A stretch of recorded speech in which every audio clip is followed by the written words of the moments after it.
Hello and welcome to TSKF1. Today I'm going to be talking about the situation at Tauri with Nyck de Vries, Daniel Ricciardo, Yuki Tsunoda and maybe the future of the team.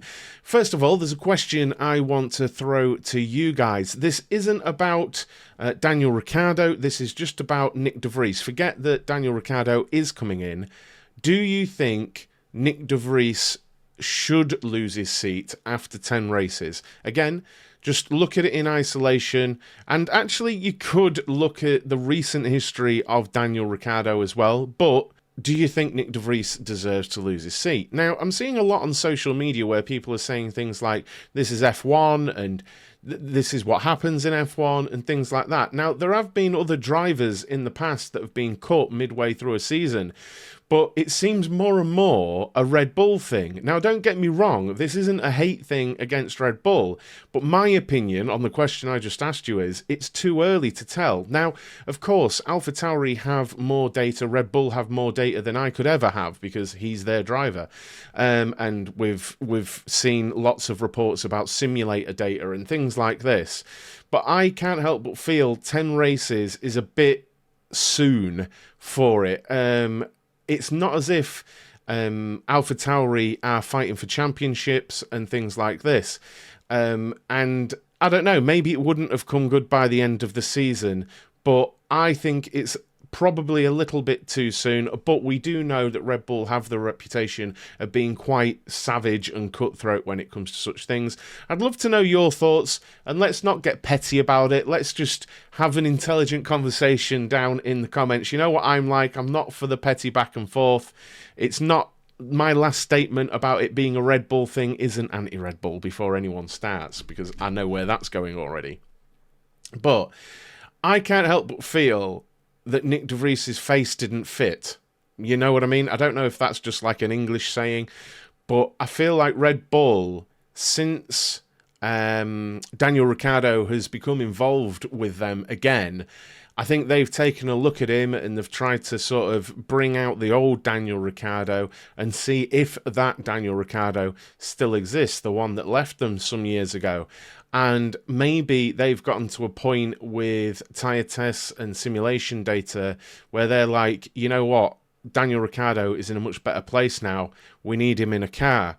And I think, I can't help but feel this is less about Nyck de Vries and more about checking that Daniel Ricciardo can still deliver, and if he can, getting him into the Red Bull next season. Now, I think what we're going to see here is Daniel Ricciardo. Now, if he can deliver for the rest of the season, I think we're very likely to see him replace Checo in the parent team at Red Bull for next season, leaving the door open at AlphaTauri for Liam Lawson to be promoted up. Now, there are reports saying Helmut Marko didn't want to disrupt Liam Lawson's season in promoting him now, and that's the reason for going for Daniel Ricciardo.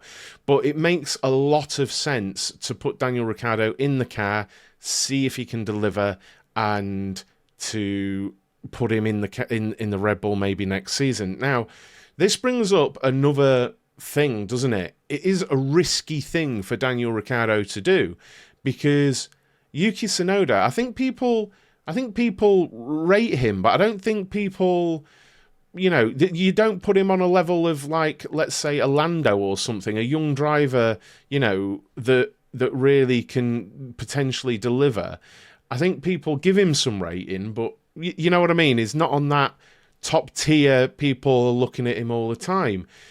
And there's a risk here that Yuki Tsunoda is better than people give him credit for and beats Daniel Ricciardo. And that's a really risky thing for Daniel Ricciardo, that Yuki Tsunoda could potentially end the F1 careers of two notable drivers, because while this is Nyck de Vries' first and maybe only season in Formula 1, he is a successful driver in his own right away from Formula 1. And Daniel Ricciardo, well, we know of his recent history and it not being so great. Could he, you know, if he doesn't deliver, it's a bad thing for him as well, isn't it? Now, I'm seeing reports that Honda are wanting to take Yuki Tsunoda to Aston Martin for 2026, which would be interesting and would probably fit in with a retirement of a certain Spaniard, wouldn't it? But it's just an interesting one. I'd love to know your opinions on it and whether you think that Yuki Tsunoda will beat Daniel Ricciardo or Daniel Ricciardo will beat Yuki Tsunoda. Now, for what it's worth, I think it's a bit over the top, this. I can't help it. I do feel a bit for Nyck de Vries. I think there is a very, very, very good driver there still. And I think it might be a case of, for whatever reason, he just can't get that car to work for him. I think if you go and have a look at Nyck de Vries' past, you can see, indeed, that there is a really good driver there. Is he for F1? Well, potentially not, but maybe there'll be other doors opening for him. He had a good little run out in the Williams, didn't he? Maybe if Sargent doesn't work out at Williams, maybe something opens up there for him. Maybe Alex Albon moves on to somewhere else and that opens up a door at Williams for him in the future. Who knows? But then again, Mick Schumacher has been touted about Williams. But this is about AlphaTauri, and of course they're going to be changing name and things like that in the future. But it's a super interesting one. I, for what it's worth, think it's a little bit early to have dumped Nyck de Vries out of the team. And there are still question marks over Daniel Ricciardo. Do we think Daniel Ricciardo will deliver better than Nyck de Vries? If you've got the old Daniel Ricciardo back, yes. If you have the Daniel Ricciardo that left McLaren, I don't see it happening. And then there's the interesting side note of, will Yuki Tsunoda finish 2 F1 careers in one season?